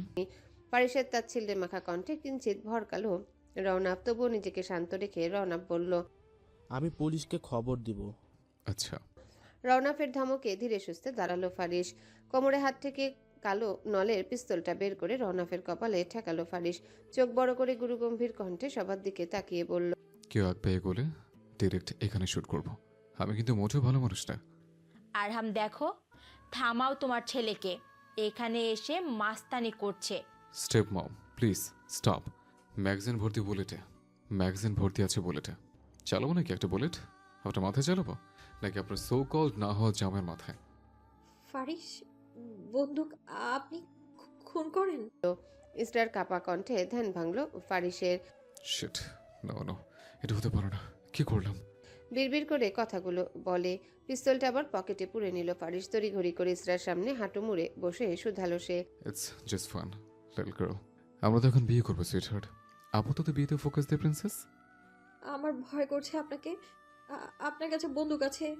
ইসরার কথায় সাহস পেলেন আসফা। একটু এগিয়ে এসে মেয়েকে বলল। হ্যাঁ ইশরা, চলে আসো আম্মু। তোমার তো রওনাফের সাথে বিয়ে হবে, তাই না? স্টপ, শুট করবো কিন্তু। আপনার লেখা হয়েছে? হ্যাঁ বাবা। বরের নাম ফারিস জাওয়ান শিকদার, কাবিন আমি ফারিস জাওয়ানকে লিখবেন। আমি আমার লিটল গার্লের কাবিন। কাবিনে তো টাকা দিতে হয় বাবা। আমার লিটল গার্লকে আমি আমার আমিটাকে দিব, ওটাই লিখুন। পারবেন না? লিখছি, তুমি শান্ত মাথায় বসো। সন্ধ্যা 7টা বাজে। ফারিসের রুমে বিছানার একপাশে হাঁটুতে মুখ গুজে বসে আছে ইশরা। তার পরনে এখনো ফারহানা শিকদারের শাড়িটা। গহনাগুলো ফারিস স্টেজে খুলে দিয়ে দিয়েছিল রওনাফকে। বর্তমানে ফারিস রুমে নেই। সেই বিকালে ইশরাকে রুমে বসিয়ে এসে বেরিয়েছিল। এখন সন্ধ্যা শেষ হবার পথে ইশরা উঠে দাঁড়ালো। বসে থাকতে থাকতে কোমর ধরে গেছে, আর একা এই রুমে বসতেও তার ভয় করছে। দুহাতে শাড়িটা ধরে ফারিসের রুম থেকে বেরিয়ে ব্যালকনিতে আসতে আসফা বেগম টেনে ধরল ইশরার হাত। খান বিলম্ব না করে ইশরাকে নিজের দিকে ফিরিয়ে বাম গালে থাপ্পড় বসালেন তিনি। রক্তচক্ষু নিয়ে রাগী কণ্ঠে শুধালেন আসফা বেগম। লজ্জা হচ্ছে না তোমার নিজের সৎ ভাইকে বিয়ে করতে? নিজের গালে হাত রেখে মায়ের দিকে অবাক চোখে তাকালো ইশরা। মুহূর্তে পানিতে টইটুম্বর হয়ে উঠল তার কাজল কালো আখিজোড়া। ধরা গলায় ইশরা আসফা বেগমকে ডাকলো। আম্মু। যে বেহায়া মুখে সৎ ভাইয়ের নামে কবুল বলেছ, ওই মুখে আমাকে একদম মা ডাকবে না। ছি। ওনার সাথে আমার আগেই বিয়ে হয়েছিল আম্মু। তুমি অস্বীকার করলেও আমি করতে পারবো না। মুখে খুব কথা ফুটেছে না? সৎ ভাইয়ের সাথে একই বিছানায় শুতে তোমার লজ্জা করবে না ইশরা? আমার তো ভাবতেই গা ঘৃণা ঘৃণা করছে। ছি আম্মু, আমি তোমার মেয়ে হই। কাল তোমার বাবাকে উকিল ডাকতে বলবো। তুমি ডিভোর্স দিবে ফারিসকে, না হলে আমি বাড়ি ছেড়ে চলে যাব। নিজের মতামত জানিয়ে গটগট পায়ে চলে গেলেন আসফা। ইসরার মুখ থেকে আর কোনো কথা শোনার ইচ্ছা নেই। ওনার ঝাপসা চোখে ফুপিয়ে উঠল ইসরা। ফের ধীর পায়ে নিজের ঘরে এসে দরজা ভেজিয়ে বিছানায় বসে পড়ল সে। মনের দোটানায় মাথা ব্যথা করছে তার। একবার মনে হচ্ছে ফারিসের সাথে তার বিয়ে হওয়াটা স্বাভাবিক, তো পরক্ষণে মাথায় হানা দিচ্ছে সমাজের চিন্তার কথা। সমাজ কি বলবে? তার মাই তো কটাক্ষ করছে। কি করবে ইসরা? শিকদার ভিলার দরজায় এসে থামলো ফারিসের কালো গাড়িটা। গাড়ি থেকে বেরিয়ে ডিকি থেকে একটা বস্তা বের করলো সে। বস্তাটা পাশে রেখে পেছনের সিট থেকে শপিং ব্যাগগুলো নিয়ে, বস্তার শপিং ব্যাগ দুটো দুই হাতে নিয়ে ড্রয়িং রুমে প্রবেশ করলো ফারিস। ড্রয়িং রুমের সোফায় মাথা নিচু করে বসে আছে আরহাম শিকদার। তিনি মূলত ফারিসের ফেরার অপেক্ষা করছিলেন। ফারিসকে আসতে দেখে গম্ভীর কণ্ঠে তাকে ডাক দিলেন আরহাম শিকদার। দাঁড়াও ফারিস। বাবার ডাকে থামলো ফারিস। ঘাড় বাঁকিয়ে তাকালো আরহাম শিকদারের দিকে। ফারিসকে থামতে দেখে সোফা ছেড়ে ফারিসের সামনে এসে দাঁড়ালেন আরহাম। আরহাম শিকদারকে নিজের সামনে দাঁড়াতে দেখে ফারিস জিজ্ঞাসা করলো, ওকে, কিছু বলবে? হ্যাঁ। তাহলে পরে শুনবো। আপাতত আমার অনেক কাজ আছে। দেশে আসবে যে বলনি কেন? বললে কি আমার জন্য হানিমুন সুইট বুক করে রাখতে নাকি? লজ্জায় আমতা আমতা করে উঠলেন আরহাম শিকদার। এত বড় ছেলের মুখে সব কথা শুনে কোনো বাবাই সহজে থাকতে পারে না। থম মেরে আরহাম বললেন, নির্লজ্জের মধ্যে বাবাকে কি সব বলেছ? Sorry, but not sorry. আমি এভাবেই কথা বলি। ফারিস সিঁড়ির দিকে এগোতে নিয়েও থামলো। ফের পিছনে ফিরে এসে শুধালো, তোমার সাথে আবার পরে দেখা হচ্ছে বাবা। তোমাকে আমার একটা কিস দাও বাকি। আফটার অল তুমি আমার লিটল গার্লের খবর আমাকে প্রদান করতে।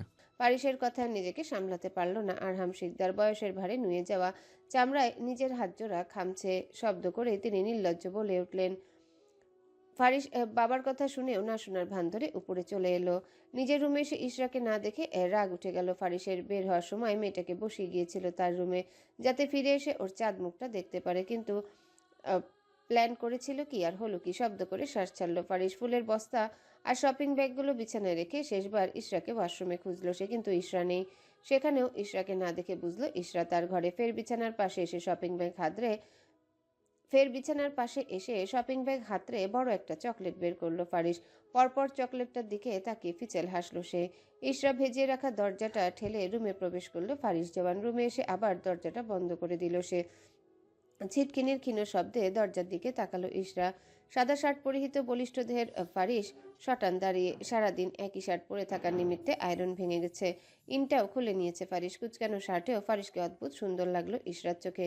ইশরার মনে হলো ফারিসকে দেখার জন্য সে কতকালে তৃষ্ণার্ত, যেই তৃষ্ণা মেটার নয়, বরং চোখের সামনে থাকলে তা বাড়ে দ্বিগুণ তিনগুণ। এই অবসেশন বহুগুণ বাড়ে।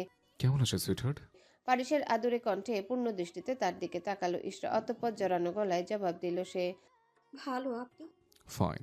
কথার ফাঁকে হাতের চকলেটটা সেন্টার টেবিলে ছুঁড়ে নির্দ্বিধায় ইশরার কোলে জায়গা করে মাথা রেখে শুয়ে পড়ল ফারিস। ইশরা কিছুটা ইতস্তত বোধ করলো। কোল জুড়ে শুয়ে থাকা ফারিসের দিকে একবার তাকিয়ে আশেপাশে ফিরল সে। ফারিস ঘুরে দুহাতে ইশরার কোমর জড়িয়ে মুখ ডুবালো তার মেধহীন উদরে। ফারিসের ছোঁয়ায় কেঁপে কেঁপে উঠল ইশরা। আলতো হাতে এসে খামচে ধরল ফারিসের চুল।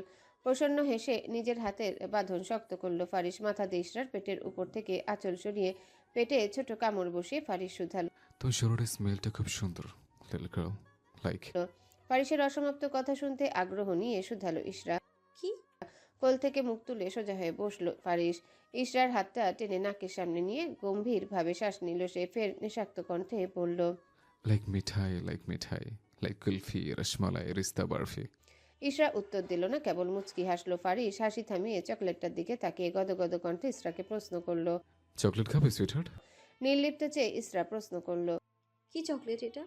বাঁকা হাসলো ফারিস। বিছানা থেকে নেমে চকলেটটা তুলে প্যাকেট খুলে এক টুকরো চকলেট ভেঙে নিজের মুখে নিয়ে বাকিটা ইশরার হাতে ধরিয়ে দিয়ে শুধালো সে। আফ্রোডিসিয়াক। কৌতূহল নিয়ে চকলেটে কামড় বসালো ইশরা। স্বাদ ভালো, খেতে খুব একটা মন্দ না। দেখে ফের একটা কামড় খেলো সে। ইশরাকে চকলেট খেতে দেখে বাঁকা হাসলো ফারিস। পিছিয়ে গিয়ে সোফায় বসলো সে। ইশরা চকলেটটা অর্ধেকটা খেতে সোফা ছেড়ে উঠতে উঠতে ফারিস বলল, so see after 1 hour sweetheart. চকলেটে কামড় বসিয়ে অবাক কণ্ঠে ইশরা জিজ্ঞাসা করলো, 1 ঘন্টা পর? কিন্তু কেন? ফারিস ঝুঁকে চুমু খেলো ইশরার কপালের মাঝ বরাবর। To test something new, little girl. Room থেকে বেরিয়ে গেল ফারিস। ইশরাত চকলেটের বাকি অংশটুকু বেডসাইডে টেবিলে রেখে দিল। বালিশটা ঠিক করে বেডের হেডবোর্ডের সাথে পিঠ এলিয়ে দিল সে। ফুলের বস্তাটা সামনে নিয়ে দাঁড়িয়ে আছে ফারিস। বস্তার ভেতরে রজনীগন্ধা লাল গোলাপ ফুলে ভর্তি। বস্তা বন্দি থেকেও কাঁচা ফুলের সুবাসে মৌ মৌ করছে রুমটা। কপাল চুলকে সম্পূর্ণ ফুলগুলো মেঝেতে ঢেলে নিল সে। উদ্দেশ্য রুমটাকে সুন্দর করে সাজিয়ে বাসর ঘরে রূপ দেওয়া। ছোট পুটলিটা থেকে বড় সুই আর সুতো নিয়ে ফুলগুলো গাঁথতে বসলো ফারিস। একে একে গোলাপ আর রজনীগন্ধা ফুলগুলোর মালা বানিয়ে নিজের হাতে তা বিছানায় সাজিয়ে নিল সে। সব কাজ শেষ করতে করতে 1 ঘন্টার মতো সময় লাগলো ফারিসের। কাজ শেষ হতে টাওয়েল নিয়ে শাওয়ার নিতে ওয়াশরুমে ঢুকলো সে। নিত্যদিনের তুলনায় আজ তাড়াতাড়ি শাওয়ার শেষ করলো ফারিস। যেমন রুমে এসে টাওয়াল ছেড়ে ট্রাউজারটা পরে নিল সে। পরপর উদম শরীরে রুমের দরজাটা মিলিয়ে ইশরা রুমের সামনে এসে থামলো ফারিস। দরজার সামনে কিছুক্ষণ দাঁড়িয়ে নিজেকে স্থির করলো সে। অদ্ভুত অনুভূতির দোলাচলে কম্পমান ফারিসের শরীর। ধীর হাতে দরজা মেলে রুমে প্রবেশ করলো ফারিস। রুমটাতে ডিম লাইট জ্বলছে। ইশরা কোনো সারা শব্দ নেই। কিঞ্চিত অবাক হলো সে। ফারিস দরজা থেকে সরতে হঠাৎ কেউ আষ্টে পৃষ্ঠে জড়িয়ে ধরলো তার গলা। ফারিসের বুঝতে বাকি রইল না মানুষটাকে। আলতো হাতে নিজের বুকের সাথে চেপে ধরলো ইশরাকে। রহস্যময় কণ্ঠে ইশরাকে ডাকলো ফারিস। Little girl. ফারিস জাওয়ান, আমি পাগল হয়ে যাব, আমায় বাঁচান Faris. Are you ready, sweetheart? Because I'm so bad boy. Yes. ঝড়ের তাণ্ডবে উত্তাল প্রকৃতি। অন্ধকার ধরণীকে আলোকিত করে বিদ্যুৎ চমকে উঠছে বারবার। দূরে কোথাও ক্ষণে ক্ষণে শুকনো বাজ পড়ছে। বাজ পড়ার শব্দে কেঁপে উঠছে জনমানব। অক্টোবর মাসের শেষের দিকে এমন ঝড় হওয়ার কারণ বুঝলো না কেউ। ক্লান্ত শরীরে নিজের রুমে প্রবেশ করলো রওনাক। হরেক রকমের ফুলের সুবাস আর ফুল দ্বারা সাজানো বেডটা দেখতে এই মুহূর্তে মনের ব্যথা জেগে উঠল তার। চিৎকার করে উঠল রওনাক। ছুটে গিয়ে শরীরের সর্বোচ্চ শক্তি প্রয়োগ করে টেনে হিঁচড়ে ছিঁড়ে ফেললো সাজানো ফুলের বিছানাটা। পুরুষ মানুষের কাঁদতে নেই, তবুও রওনাক কাঁদলো। মাথার চুল খামচে ধরে বসে পড়ল সাদা টাইলস বিছানো মেঝেতে। বিষাদ মাখা কণ্ঠে শুধালো সে। বিষাদের সুর আমার রন্ধে রন্ধে লেপ্টে আছে, আর তুমি বর নিয়ে প্রেম সাগরে ডুব দিলে রুদ্রাঙ্গিনী। আজকের রাতটা আমার আর তোমার হওয়ার কথা ছিল। তোমায় তো আমি বলেছিলাম, আর একটু সামনে রেখো নিজেকে। কাল দুপুরে এসে আমার নামের সাথে জড়িয়ে নিব, সারা জীবনের মতো আমার করে নেব। কিন্তু বোকা, আমি জানতামই না যে আমার পাখি আগে জোড়া বেঁধেছে দূর দেশে। আমি তো তার জীবনে কোনো আপাতেই ছিলাম না। জ্বলন্ত মোমবাতি সমেত সেন্টার টেবিলটা ধাক্কা মারল রওনাক। মোমবাতিগুলো মেঝেতে পড়ে নিভে গেল। থামলো সে। ফের চিৎকার করে বলল রওনাক। আমার মরণ যন্ত্রণা হচ্ছে রাগিনী, ইচ্ছা করছে মরে যাই। আমার ভাবতেও কষ্ট হচ্ছে যে যে তুমি আমার না। বলো তো রাগিনী, কোথায় রাখি এই কষ্ট? আমি মরে যাচ্ছি না কেন? এই ফুলের সুবাস আমার গলায় কাটা হয়ে বিচ্ছে। রওনাফের চিৎকারে আতিফা ভুইয়া ছুটে এলেন। রওনাফের পাশে মেঝেতে বসে ছেলেকে জড়িয়ে ধরলেন তিনি। সান্ত্বনা সুরে বলল আতিফা। এমন করে না আব্বা, আমি তোমাকে আরো সুন্দর বই এনে দিব। মাকে শক্ত করে জড়িয়ে ধরল রওনাফ। আতিফার কোলে মুখ লুকিয়ে চিৎকার করে বলল সে। কিন্তু আমি তো ইসরাকে চেয়েছিলাম আম্মু। পৃথিবীতে কত কিছুর নিয়মের বাইরে গিয়ে হয়, তাহলে ইসরা কেন আমার হলো না? এত এত নিয়মের মাঝে একটু অনিয়ম হলে কি হতো? আমি তো ওকে নিয়ে সহজে সরল একটা জীবন যাপন করতে চেয়েছিলাম। সব স্বপ্ন স্বপ্নই রয়ে গেল আম্মু। আব্বা থামো তুমি। ওই মেয়ে তোমার যোগ্য না। যে সৎ ভাইকে বিয়ে করে তাকে তোমার সাথে মানায় না। না মা, আমি ওর যোগ্য ছিলাম না, না হলে ও আমার হতো। আমি কি করব আম্মু? আমার বুকে ব্যথা হচ্ছে, মনে হচ্ছে কেউ আমার বুকে পাথর চাপিয়ে দিয়েছে। রনক, আমি কালকে থেকে মেয়ে দেখবো। খুব লক্ষ্মী একটা বউ আনবো তোমার জন্য। একদম পুতুলের মতো মেয়ে। তুমি এমন ভেঙে পড়ো না আব্বা। তুমি ছাড়া আমার আর তোমার বাবার কে আছে বলো? আমি আর বিয়ে করব না আম্মু। আমি ইসরার পায়ে পড়ব, প্রয়োজনে জিজ্ঞেস করব ও কেন আমাকে বিয়ে করলো না। কি অপরাধ ছিল আমার? তবে কি ওকে ভালোবাসাটাই আমার অপরাধ ছিল? রুমের বাইরে থেকে দীর্ঘশ্বাস ফেলল সারাফাত ভুইয়া। চোখের পানিটা মুছে সরে দাঁড়ালো দরজা থেকে। ওনার ছেলেটার এই অবস্থা সহ্য করতে পারছেন না তিনি। সেই বিকেল থেকেই এমন পাগলামো জুড়েছে রওনা। কোনো মতেই তাকে শান্ত করা যাচ্ছে না, শুধু ইসরা ইসরা করে চলেছে। ফারিস দরজা থেকে সরতে হঠাৎ কেউ আষ্টে পৃষ্ঠে জড়িয়ে ধরল তার গলা। ফারিসের বুঝতে বাকি রইল না মানুষটাকে। আলতো হাতে নিজের বুকের সাথে চেপে ধরল ইসরাকে। রহস্যময় কণ্ঠে ইসরাকে ডাকলো ফারিস। ফারিস জাওয়ান, আমি পাগল হয়ে যাবো, আমায় বাঁচান Faris. Are you ready, sweetheart? Because I'm so bad boy. Yes. Faris পাজা কোলে তুলে নিল ইশরাকে, পা দিয়ে দরজাটা খুলে হাঁটা দিল নিজের রুমের দিকে। রুমে এসে আবার পা দিয়ে ঠেলে দরজাটা লক করে দিল ফারিস। আবছা আলোর মাঝে ধীর পায়ে এগিয়ে এসে ফুল ছড়ানো বিছানায় শুইয়ে দিল ইসরাকে শুইয়ে দিতে ফারিস ঝুঁকতে ইসরা বাম হাতে তার কাজ চেপে ধরল। পরপর মাথা উঁচিয়ে নিজের অধর জোড়া পুড়ে দিল ফারিসের অধর পানে। আলতোভাবে ছোট ছোট কামড় বসিয়ে ধীরে ধীরে দুজনে কামড় বসালো একে অপরের ওষ্ঠে। ফারিস নিজের শরীরের সম্পূর্ণ ভার ছেড়ে দিল ইসরার উপর। সন্তর্পণে অধর থেকে ইসরার গ্রীবায় নামলো সে। ছোট ছোট চুমুতে ভিজিয়ে তুলল ইসরার গ্রীবা। ফারিসের মাতাল ছোঁয়াতে কম্পন জাগলো ইসরার শরীর মনে। ওষ্ঠ এগিয়ে ফারিসের কানের পাশে কামড় বসালো ইসরা। ফলস নখগুলো দিয়ে আঁচড় কাটলো ফারিসের প্রশস্ত পিঠ জুড়ে। মুখ তুলে ইসরার মুখশ্রীখানা পরক করলো ফারিস। ততক্ষণে ইসরার বুকের উপর থেকে শাড়ির আঁচল সরে গেছে। বেনারসি শাড়িখানায় ঠাঁই হচ্ছে মেঝেতে। লজ্জায় আর অদ্ভুত অনুভূতিতে চোখ খিচে বন্ধ করে রইল ইসরা। ফারিসের উন্মাদনা বাড়তেই তাকে সামলাতে হিমশিম খেলো ইসরা। কম্পমান গলায় শুধালো ইসরা। Faris please slow. ফারিস মোহাচ্ছন্নের ন্যায় আওড়ালো। No sweetheart, it's my time. একটু সহ্য করো নাও, নেক্সট টাইম স্লো হব, প্রমিস। ইসরা শক্ত হাতে খামচি কাটলো ফারিসের শুভ্র পিঠে। তবু একটু অমনোযোগী হলো না ফারিস। ফের ইসরা কাঁদো কাঁদো স্বরে বলল, আমি আর পারছি না। আফটার 40 মিনিটস আইল স্টপ। ততক্ষণ পর্যন্ত একটু চিৎকার করে রেসপন্স করে যান। ইশরার ধস্তাধস্তিতে ফারিস থামলো। সোজা হয়ে উঠে গিয়ে ট্রলি থেকে কিছু একটা নিল। ফের চেনটা না লাগিয়েই ফিরে এসে মেঝে থেকে বেল্টটা তুলে নিল। ইশরা ভয়ার্ত চোখে ফারিসের দিকে তাকালো। তার এক হাতে হ্যান্ডকাফ, অপর হাতে কোমরে চামড়ার বেল্টটা। হ্যান্ডকাফ আর বেল্টটা বিছানায় রেখে ইশরার ছোট্ট শরীরের উপর ভার ছেড়ে শুয়ে পড়ল ফারিস। গলায় মুখ গুজে নাক ঘষতে ঘষতে শুধালো সে, লিটল গার্ল, হ্যান্ডকাফস আর belts, which one will you feel the comfort?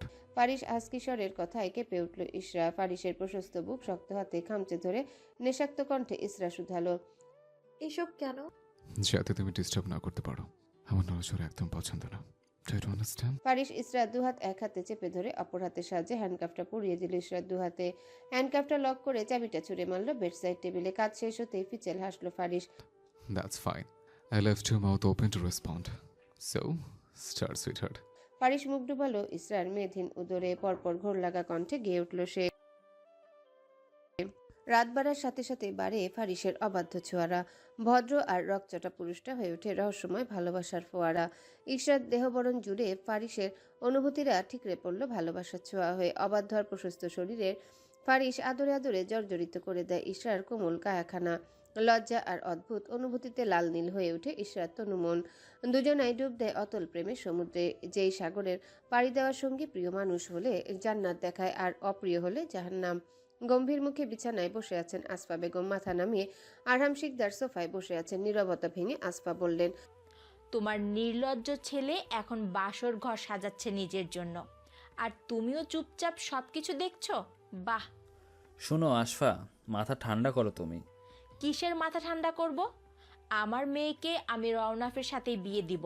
তুমি কালকেই উকিল ডাকবে, আমি ওদের ডিভোর্স করাবো। দুজনের মতামতে বিয়ে হয়েছে, তুমি ডিভোর্স করাবে কিভাবে? আরহাম, ঈর্ষা না হয় বাচ্চা, কিন্তু তুমি? ইশরা আম্মু মোটেও বাচ্চা না আফসা, ওর 30 বছর চলছে। তুমি বুঝতে চাইছো না? যা ইচ্ছে তুমি করো, আমি যাচ্ছি ঈর্ষাকে আনতে। কিছুতেই এই বেয়াদব ছেলেটার সাথে আমি আমার মেয়েকে মানব না। দ্রুত পায়ে রুম থেকে বেরিয়ে গেলেন আসফা। ব্যালকনি পেরিয়ে ইশরার রুমের সামনে এসে দরজায় নক করলেন তিনি, কিন্তু ভিতর থেকে সারা শব্দ না পেয়ে দরজা ঠেলে রুমে ঢুকলেন আসফা। ওয়াশরুম সহ ব্যালকনি খুঁজেও ইশরাকে না পেয়ে দ্বিগুণ রেগে গেলেন আসফা। ওনার বুঝতে বাকি রইল না ফারিস ইশরাকে নিয়ে গেছে। শাড়ি সামলে ফারিসের রুমের উদ্দেশ্যে হাঁটা দিলেন তিনি। দরজাতে কড়া নাড়ার আগেই আরহাম শিকদার ধরে নিল আসফা বেগমের হাত। পরপর কড়া কণ্ঠে বললেন তিনি, মা হয়ে মেয়ের বাসর ঘরে বাগড়া দিবে? আরহাম, আমাকে ছাড়ো। তোমার অন্যায় আবদারের সঙ্গী হতে পারলাম না আশফা। আরহাম, তুমি ভুল করছো। সকাল 8টা বাজে। মুখ কালো করে কিচেনে রান্না করছেন আসফা। আজ নিচের কিচেনে রান্না বসিয়েছেন তিনি। পরোটা গুলো বেলে দিচ্ছেন সাইমা খালা। একের পর এক সব পরোটা বেলা শেষ হতে তিনি দুপুরের রান্নার জন্য সবজি কাটতে বসলেন। আসফা বেগম পরোটাগুলো ঘি দিয়ে ভেজে গরুর মাংসটা নেড়ে দিল। আরহাম শিকদারের করা আদেশ আজ সকালের নাস্তাতে ভালো করে ঘিয়ে ভাজা পরোটা আর ভুনা মাংস যাতে তৈরি করেন। ছেলেটা এত বছর পর দেশে ফিরেছে, কি না কি খেয়েছে ওখানে, তাই খাঁটি ঘিয়ের পরোটা ভাজা আর মাংস ভুনা করতে বলেছিলেন। বিরক্তি লাগলেও কিছু বলেননি আসপা। ফারিস এই বাড়িতে ফেরার পর থেকে কিছুই আর ভালো হচ্ছে না। আরহাম আর ইশরা দুজনেই বদলে গেছে, শুধু শুধু কথায় কথা বাড়ে। ভাবনা ছেড়ে মাংসটা নামিয়ে চায়ের পানি বসালেন আসপা। এখন কি করবা বউ? বৃদ্ধা সাইমা খাতুনের কথায় ওনার দিকে ফের তাকালেন আসপা। চা পাতা পানিতে ছেড়ে শান্ত কণ্ঠে তিনি বললেন, কি করব মানে? বিয়াটা মাইনা নেওয়া ছাড়া তো উপায় নাই। মাইয়াডা হারার রাত ফুলাডার লগে এক গড়ে ছিল। তোমার কি মনে হয় ফুলাডা শোয় নাই ইসরারে? গিয়া দেখো ওগো মধ্যে সব হয়ে গেছে। তার উপরে এতদিন বিদেশ ছিল পোলাডা, এমন ডাকঘর সিঁড়ি পাইয়া সভ্য থাকবো? বিরক্তি নিয়ে আসপা বললেন, আহ খালা, এসব কথা রাখো তো। হাসা কথা কইলাম বউ। স্যারিডা ঘর থেকে বাইর হইলে গলা হাতগুলো উল্টাইয়া পাল্টাইয়া দেখো। কেন? তুমি কি দিন দিন বাচ্চা হয়ে যাইতেছ? অগর মধ্যে কিছু হইলে ইসরা বইনের শরীরে দাগ থাকবো না? লজ্জায় আমতা আমতা করে উঠলেন আসপা। মা হয়ে মেয়ের সম্পর্কে সব শোনা বড্ড লজ্জা ওনার কাছে। কিছু না বলে পরোটাগুলো হটবক্সে পুড়ে টেবিল গোছাতে চলে গেলেন তিনি। সদ্য ঘুম ভেঙেছে ইসরার।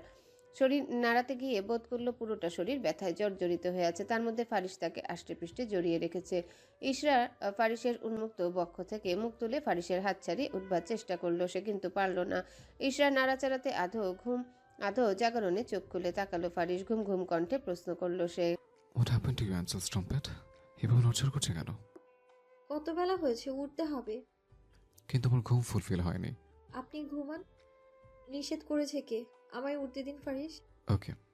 ফারিস ছেড়ে দিল ইসরাকে। নরম বিছানায় শরীর নাড়িয়ে উঠে বসলো ইসরা। ততক্ষণে ফারিস উঠে বেডের হেডবোর্ডের সাথে পিঠ ঠেকিয়ে বসেছে। ইসরা পা নামিয়ে দাঁড়াতে নিয়েও ফের বসে পড়ল বিছানায়। ফারিস আড়মোড়া ভেঙে শুধালো, Anything wrong, sweetheart? ইসরা দুহাতে পেট চেপে ধরে মুখ কুচকে নিল। তোর পেটে ব্যথা করছে, পুরো শরীর ব্যথা করছে ফারিস। ওয়াশরুমে যেতে হেল্প লাগবে? ফারিস লাফ দিয়ে বিছানা থেকে নেমে পড়ল। এগিয়ে এসে কোলে তুলে নিল ইসরাকে।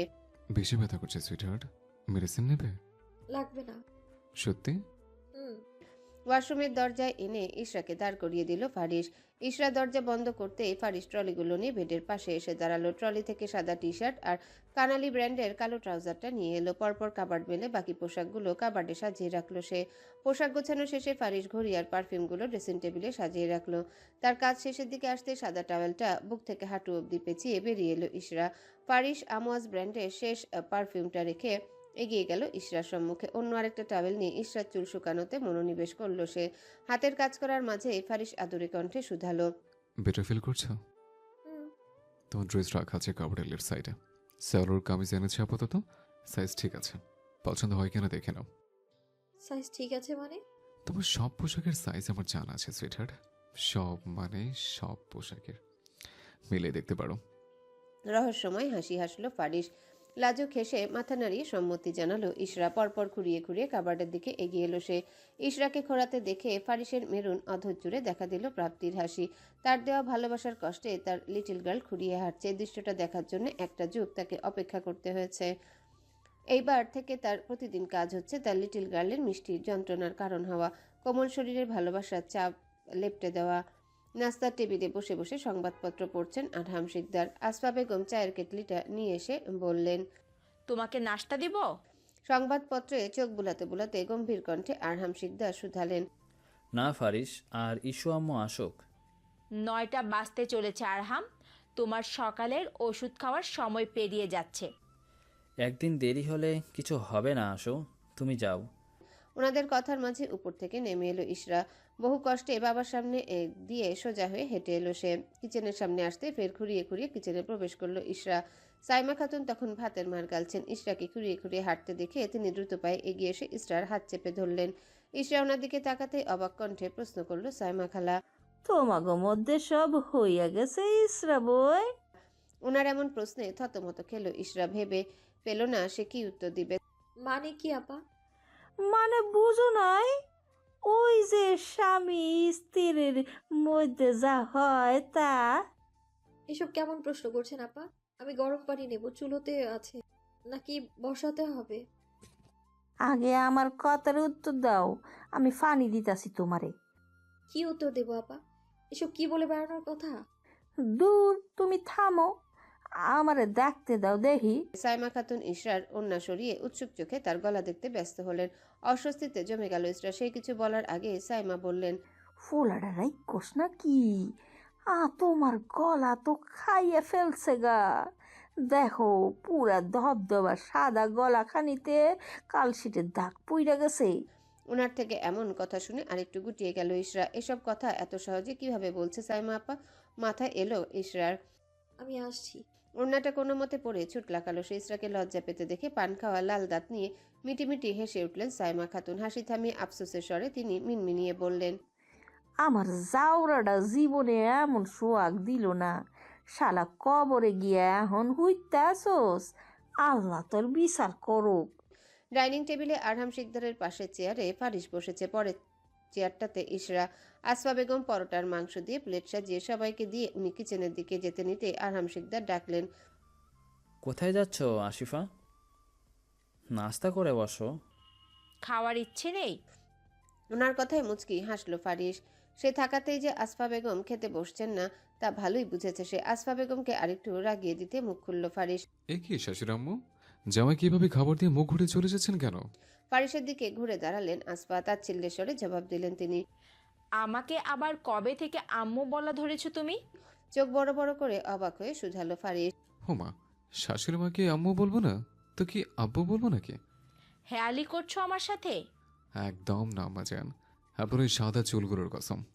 আরহাম দেখো বেয়াদব ছেলেটা কি বলছে। বাড়ির জামাইকে আপনারা এইভাবে ট্রিট করেন আম্মু? আব্বু, আপনার ওয়াইফ কি করছে দেখুন। হ্যালো বন্ধুরা, পরবর্তী পার্ট খুব তাড়াতাড়ি আসবে, তো সবাই অপেক্ষায় থাকো। আর চ্যানেলটি যারা এখনো সাবস্ক্রাইব করোনি তারা পরবর্তী পার্ট দেখার জন্য চ্যানেলটি সাবস্ক্রাইব করে রেখো। ধন্যবাদ সবাইকে, আমাদের সাথেই থেকো।